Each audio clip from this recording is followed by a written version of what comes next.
तो कैसे हैं दोस्तों, उम्मीद करते हैं कि आप जहां भी होंगे बहुत अच्छे होंगे। तो चलिए आज जो है हम लोग चल रहा है देखने रासायनिक अभिक्रियाओं की विशेषताएं, ठीक है, यानी केमिकल रिएक्शन का प्रॉपर्टीज देखने चल रहा है। आपको बता दें कि हम लोग क्लास 10वीं का साइंस स्टार्ट कर चुके हैं, ठीक है, वो मतलब उसका विषय लेकर रसायन केमिस्ट्री से हो रहा है, ठीक है, जिसका पहला अध्याय जिसका नाम है रासायनिक अभिक्रिया एवं समीकरण, केमिकल रिएक्शन एंड इक्वेशन। आपको बता दो कि ये जो चैप्टर का नाम है इसके रिगार्डिंग हम 5-7 मिनट का वो डेमो क्लास पहले अपलोड कर चुके हैं। अगर आप चाहे तो आप उसको देख सकते हैं। इससे क्या होगा, आपको ई क्लास या इससे आगे आने वाले हर एक क्लास में काफी आपको सहूलियत होगी। खैर हम लोग अपने मुद्दे पे आते हैं। चलिए रासायनिक अभिक्रियाओं की विशेषताएं हम लोग देखने चलते हैं, ठीक है। इसको बता देंगे इससे पहले वाले वीडियो में, ठीक है, लेकिन आपको आज की इस सेशन के माध्यम से आपको उसी को एग्जाम्पल के थ्रू बताना है। देखिए जैसे कि पहला क्या है, आपको याद होगा बताए थे रासायनिक अभिक्रिया की विशेषताएं हैं कि गैसों की उत्पत्ति होती है, बताया था। चलिए आप उसको आज एग्जाम्पल से देखिए। जेडे मतलब होता है जीव, ई अभिक्रिया करेगा H2SO4 यानी सल्फ्यूरिक एसिड, ठीक है, तो जो भी बनाएगा लेकिन H2 का हाइड्रोजन गैस रिलीज करता है, ठीक है। तो जो बातें आपको बोले थे इसके पहले वाला वीडियो में उस चीज को आप एग्जाम्पल के माध्यम से देख सकते हैं कि रासायनिक अभिक्रिया की विशेषताओं में गैसों की उत्पत्ति भी एक बेशुमार विशेषताओं में शामिल है, ठीक है। चलिए 2 नंबर देखिए, रंगों में परिवर्तन, ठीक है। देखिए FeCO4 से अभिक्रिया करके जो बनाता है FeSO4 प्लस Cu मतलब विस्थापित हो जाता है। बट हम लोग का मुद्दा क्या है कि केमिकल रिएक्शन का प्रॉपर्टीज देखना, हम लोग का फोकस प्रॉपर्टीज को करना है।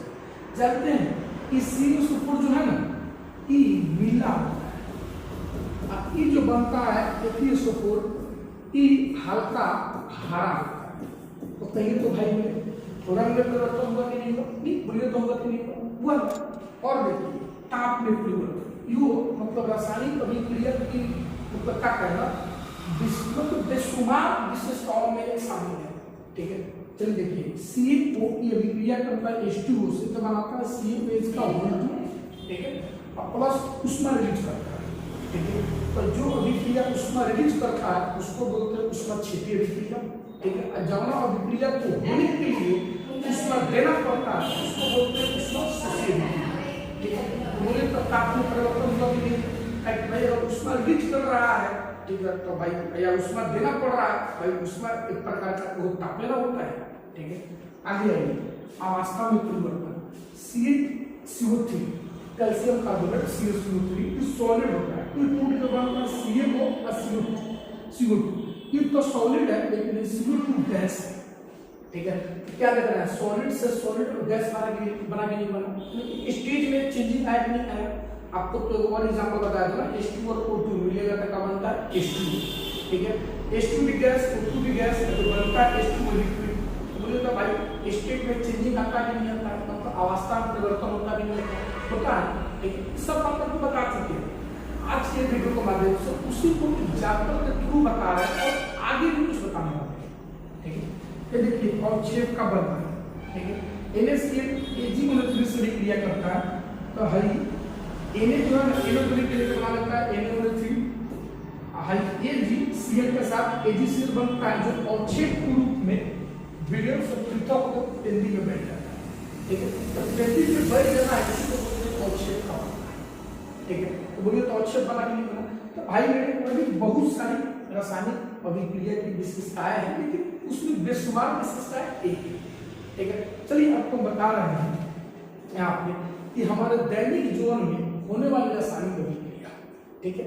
चलिए देखिए हमारे दैनिक जीवन में रासायनिक अभिक्रिया होती है, ठीक है भाई। गर्मियों में कमरे के ताप पे दूध को खुला छोड़ देना, उससे क्या होता है, दूध खराब हो जाता है, ठीक है। रासायनिक अभिक्रिया की वजह से उसमें भी रासायनिक अभिक्रिया होता है। लोहे को आग वायु में छोड़ देना, उसमें जल लग जाता है, वह रासायनिक अभिक्रिया है।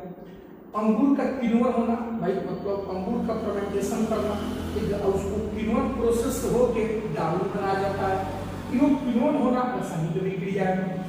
भोजन का पकना, अब पकने के साथ साथ हमारे शरीर में भोजन का पचना रासायनिक अभिक्रिया है।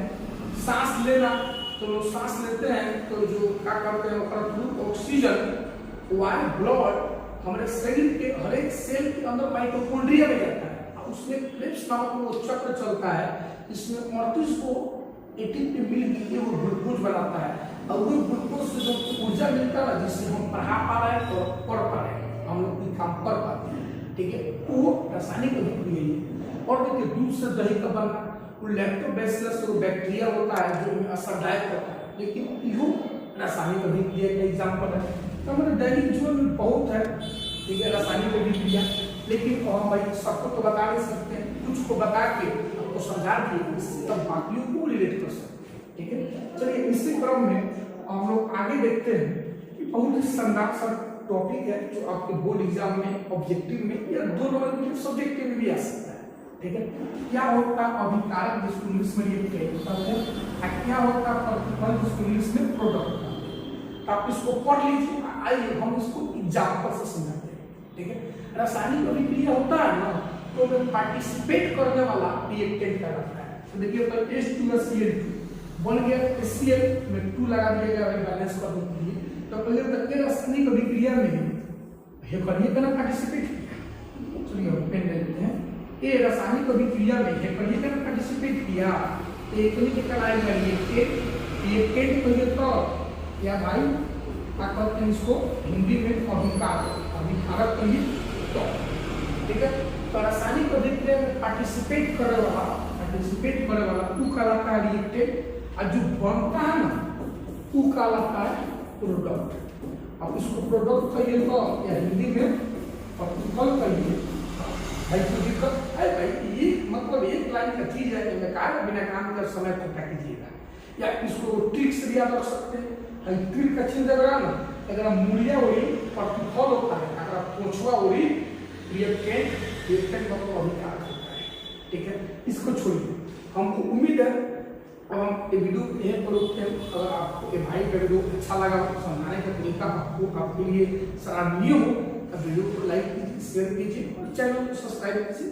हमसे जुड़ने के लिए आप लोग का बहुत बहुत धन्यवाद। मिलते हैं फिर से अगले सेशन में, तब तक के लिए जय हिंद।